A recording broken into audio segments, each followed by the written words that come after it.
New insights in blood pressure lowering with cardiovascular risks reduction. And as a speaker, we have Dr. Debashish Acharya, a renowned cardiologist. He will join us virtually. And to chair the session, we have none other than Dr. Professor Shamur Banerjee, a father figure of endocrinology. He will join us virtually too. And Dr. B.P. Pandey, a founder member and famous interventional cardiologist, and Dr. Jyotideep Mukherjee, one of the finest diabetologists. He will also join us virtually. I welcome you all, sir. Over to you. Please stop your share, open up the PPT, and then just share your screen and open the PPT up. Yeah, right. Now it is visible. Okay, perfect. Okay. You can just put it on the slideshow mode and you can start. Yeah.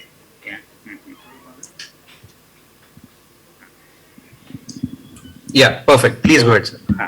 So thank you, Organizing Committee, Diabetic Association, Howrah. So I will talk about new insight into BP lowering with cardiovascular risk reduction.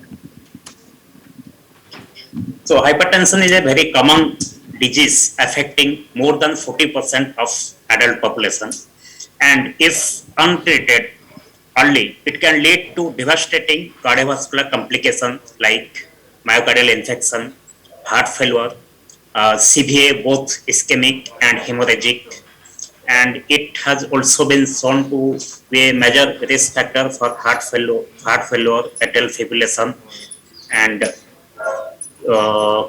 kidney disease, PAD, and cognitive decline. So globally, over 1 billion people have hypertension. And as population age and adopt sedentary lifestyle, the world prevalence of hypertension is going to rise towards 1.5 billion by 2025. And this elevated BP is leading contributor to premature death, accounting for more than 10 million deaths in 2015. Out of them, most common is ischemic heart disease in form of acute myocardial infarction, acute coronary syndrome, or chronic staple angina. And next most common is stroke, whether hemorrhagic or ischemic. And it has also been shown to be a risk factor for heart failure, both systolic and heart failure with preserved ejection fraction, atrial fibrillation, peripheral arterial disease, and cognitive decline. So 71%, it has been shown that 71% high risk of death attributable to CVA, cerebrovascular disease in uncontrolled hypertension. This is Indian data. 31% high risk of death attributable to cardiovascular disease in uncontrolled hypertension, and 31% high risk of death related to circulatory system, that is peripheral artery disease, aortic dissection, aortic aneurysm.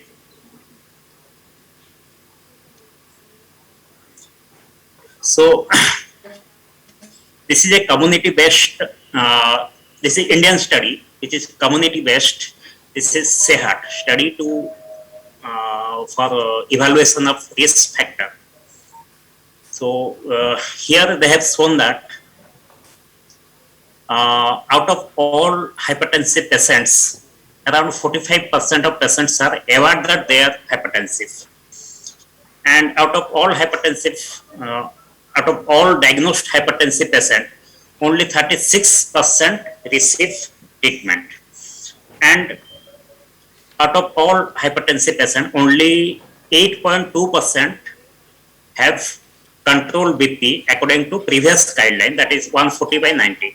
140/90 was the target in previous guidelines, but now guidelines have changed. So if we take previous guideline, then only 8% to hypertensive patients are controlled in India. So we'll discuss the CV risk. So I will give an example of case study. A 40-year male smoker, active with no significant medical history, not on medication, with confirmed repeated hospital measured BP around 144/90. His symptom was headache, visual disturbance. Family history, his father has a history of hypertension since last 2 years and with ischemic heart disease. Brother has hypertension at age of 51. His family history of hypertension is there. Past history of depression is there since last 3 years. Weight is 96 kg, so patient is obese. BMI is around 30. So, and others examination non-significant except this on evaluation ECG was found to have left ventricular hypertrophy. Renal function is almost normal. Fasting glucose, blood glucose is 115. That is, he has impaired fasting glucose. Lipid cholesterol 270, LDL 210, HDL is 45, triglyceride 250, means he has dyslipidemia. Urine analysis normal, no albuminuria. So what will be the provisional diagnosis of this patient? So patient BP if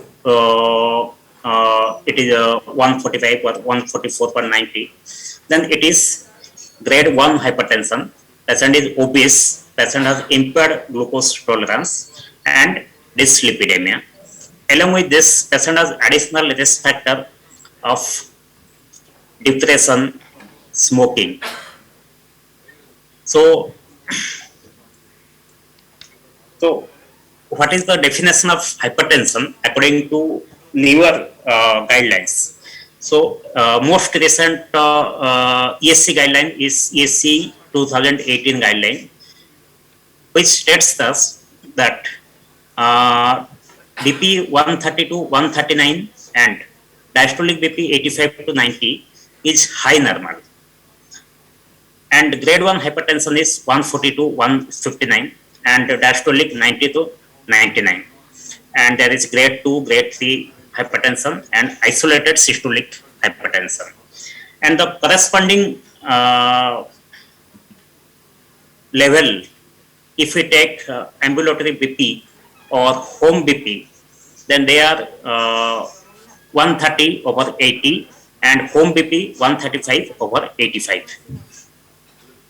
And different guidelines have recommended different blood pressure level. For example, International Society of Hypertension, they have recommended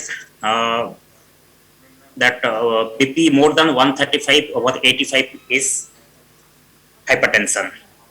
And American Society of Hypertension, they recommend 130/80 as a target to diagnose hypertension. So different guidelines have different cutoff value for diagnosing hypertension, starting from 130 to 140. So CV risk evaluation is a very important step in evaluation of complete evaluation of all hypertensive patients. So how to classify this patient according to CV risk? Is he low risk, moderate to high risk, or high risk, or very high risk? So hypertension rarely occurs in isolation and often cluster with other metabolic risk factors like dyslipidemia and glucose tolerance. And this metabolic risk factor cluster has multiplicative effect on CV risk. Multiplicative means if patient has BP 138/90 and additional 2 or 3 risk factor, then all the risk factor multiply to give the final CV risk. So if we don't treat that patient at early stage, the blood pressure will gradually go higher and higher. So consequently, quantification of total CV risk. CV risk likelihood of patient developing CV event over defined period is an important part of risk stratification process for all patients with hypertension. So which factor influence the CV risk? So there are many factors like demographic characteristics like age, sex, smoking habit, total cholesterol. Uric acid in a recent trial have been shown to be a risk factor for cardiovascular outcome in hypertensive patient. Uric acid level not causing gout. That means uric acid level around 7 to 8 is a risk factor according to new study. Then diabetes, overweight, family history of premature coronary artery disease or family history of hypertension, sedentary lifestyle, psychosocial, socioeconomic status, heart rate more than 80, all this have influence on severe risk in hypertensive patient. Then next important is asymptomatic hypertensive mediated organ damage. Previously it was called target organ damage. Now it is called hypertensive tension mediated organ damage. They are asymptomatic and we often do not evaluate the patient for asymptomatic HMOD. So what are the HMOD? The atrial stiffening, high pulse pressure, carotid femoral pulse wave velocity more than 10, ECG criteria of LVS, echo LVS, macroalbuminuria, or moderate CKD. Moderate CKD is taken as HMOD, but frank CKD, advanced CKD is taken as established CV or renal disease. Then ankle brachial index, all are taken as HMOD. Then established cardiovascular disease like CVA, hemorrhagic or ischemic, TIA, myocardial infarction, angina, or with history of patient with history of myocardial revascularization, presence of atheromatous plaque on imaging, heart failure. They are all risk factors which influence severe risk in hypertension. So how to calculate exactly the severe risk? All these are risk factors. So how to calculate? So ESC guideline, they have devised one system, that is score system. It is present since 2003. So this score system estimate 10-year risk of first fatal atherosclerotic event in relation to age, sex, smoking habit, total cholesterol and systolic BP. Recently in 2020, they have modified the score system, which is called score 2 system, and score 2 system estimate 10-year risk of both fatal and non-fatal atherosclerotic event in 5 defined low risk to high risk European region countries. So this is the original score system. This for female and for male according to age, cholesterol level, systolic BP and smoking status. Score is calculated. The square with dark green, they have less risk. With lighter green, they have slightly more. And the square with square or numericals with dark red, they have higher risk. So this is for European countries, and they have recommended that there should be correction factor for immigrant from other countries. Like if a patient goes to Europe from Southern Asia, then that score risk has to be multiplied by 1.4 because Southern Asia population have higher risk of CV death. Similarly, Southern America, the multiplication is 0.7. So worldwide score system is used, and after calculating the score, the 10-year cardiovascular risk is categorized as low risk, moderate risk, high risk and very high risk. So which patients are taken in high risk? They are clinical established CVD, unequivocal documented CVD on imaging, diabetic with target organ damage, severe CKD, stage 4 and 5, and calculated score of more than 10%. if it is more than 10%, then they are very high risk. And again, high risk is marked elevation of single risk factor, and most of the people with diabetes, LVS, and calculated risk score 5 to 10%. If calculated risk score is 1 to 5% and patient are grade 2, then they are categorized as moderate risk. Low risk is grade 1 hypertension and calculated risk score of less than 1%. So treatment is now newer guidelines. Treatment is according to the risk score. So what is the HMOD? HMOD is hypertension mediated organ damage, and it is common in hypertension patient, and generally we neglect this aspect. The presence of multiple HMOD in same patient is common, and they multiply to increase the CV risk. So all HMOD are not included in score system. So we have to calculate the, we have to analyze for the HMOD and add to the score system. So inclusion of HMOD assessment is important in patient with hypertension. And if according to score system patient is mild risk or moderate risk, and then patient has some HMOD, then patient will be categorized to a higher level, that is high risk. So this is the simplified version of risk stratification, same ESC guideline. So they have done a staging system. Stage 1 is uncomplicated hypertension with, and they have calculated according to BP grading, the high normal, grade 1, grade 2, grade 3. They have risk stratified as low risk, low to moderate risk, or high risk, or very high risk.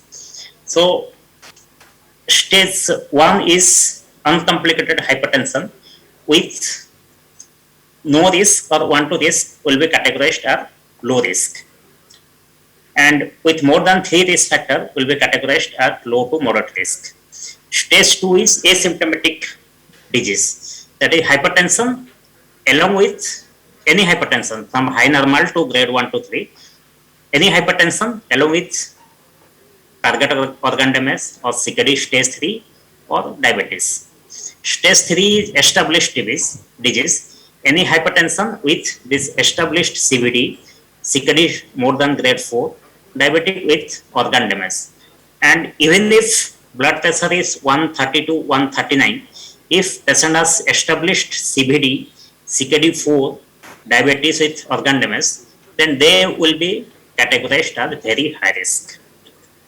So this, even if according to ESC guideline, even if the blood pressure is high normal, still there requires special attention. Antihypertensive should be started to decrease the CV risk.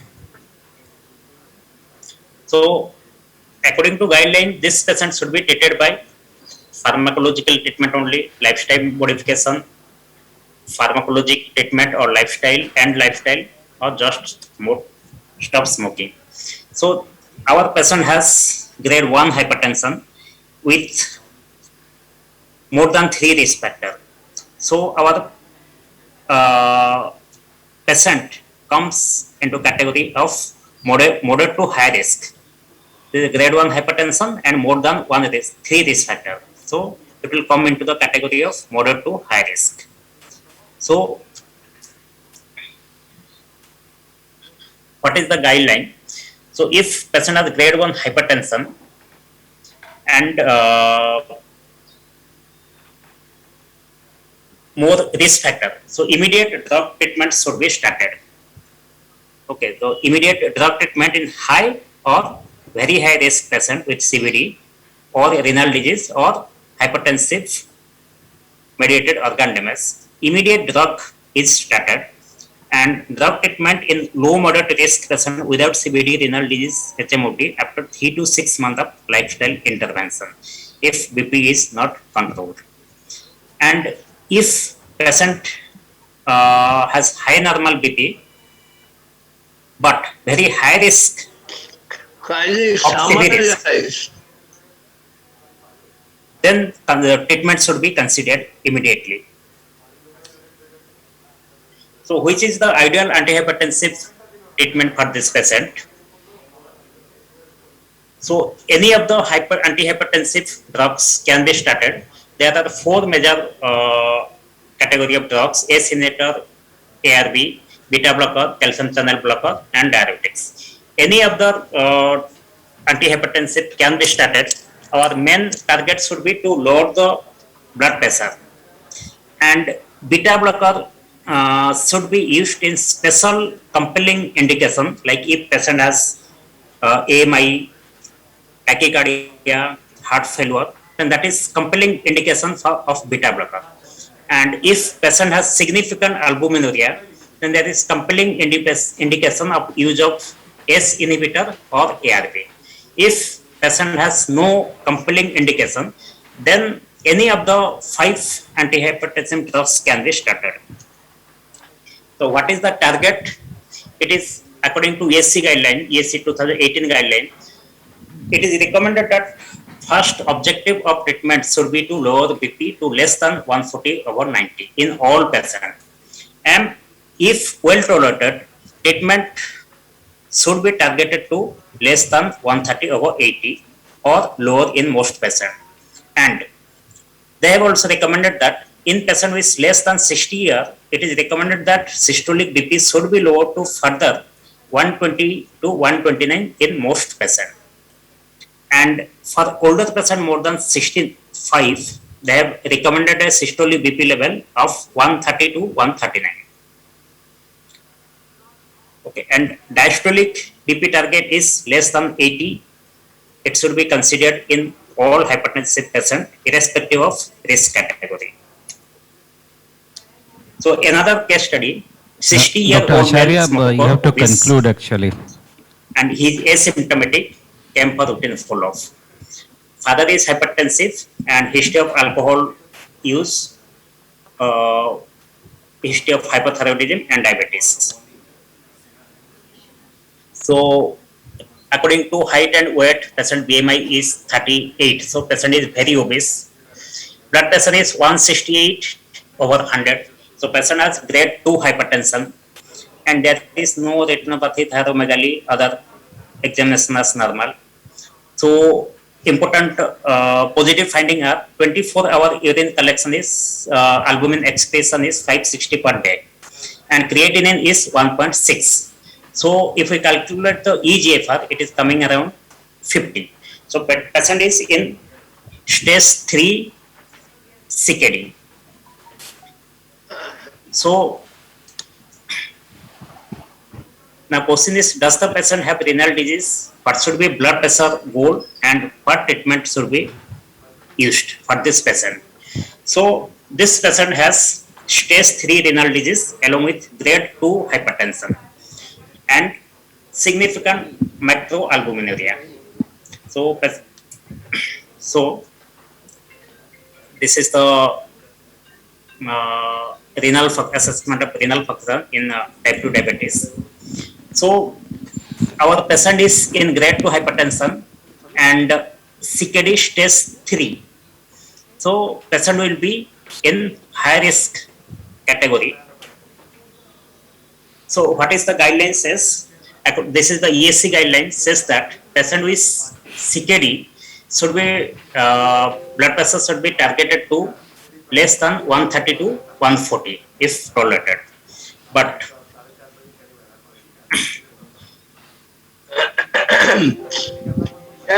Please sum up.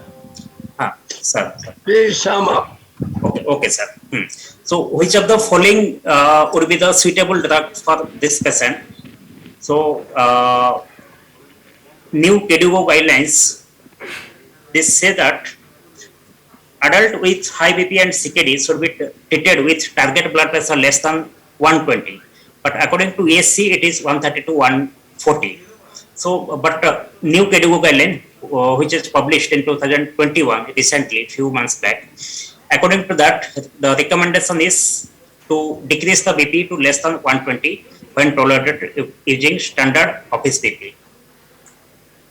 And as the patient has albuminuria, so there is compelling indication of RAS inhibitor, either ACE inhibitor or ARB for patient with high BP CKD with albuminuria, with or without diabetes.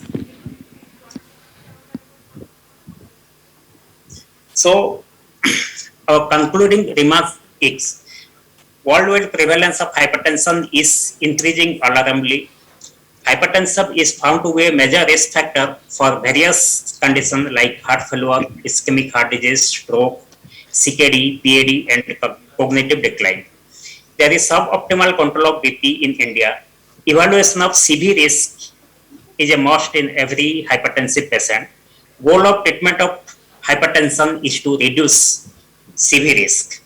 And blood pressure target of less than 130/80 is common denominator in almost all recent guidelines, except new KDIGO guidelines which are published recently. They recommended that. Thank you very much. Now, I request others from the floor to interact, put questions. Other chairperson. Okay. Thank you, Dr. Debashish. I think you had a great presentation. Dr. Samar Banerjee, if you are there, you want to give any remarks? Otherwise, we'll close this session, go to the next one. Dr. Samar Banerjee, are you there?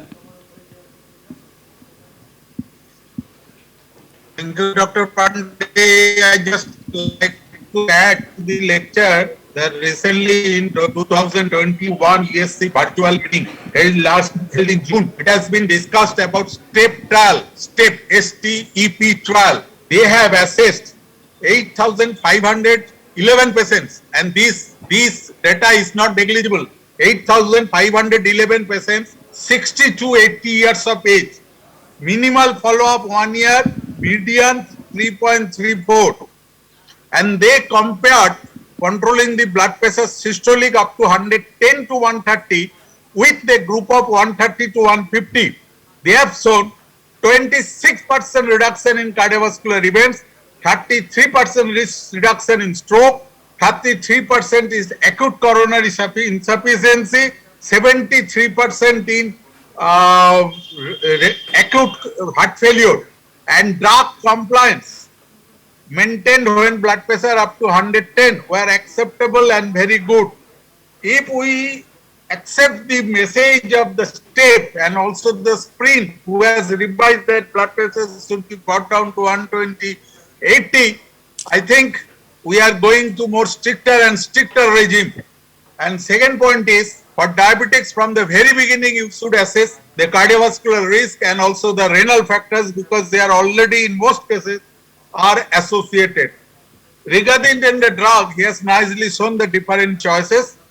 But I think if not contraindicated, statins, the ARBs are of best choice, and out of them, the most efficiency is seen with telmisartan.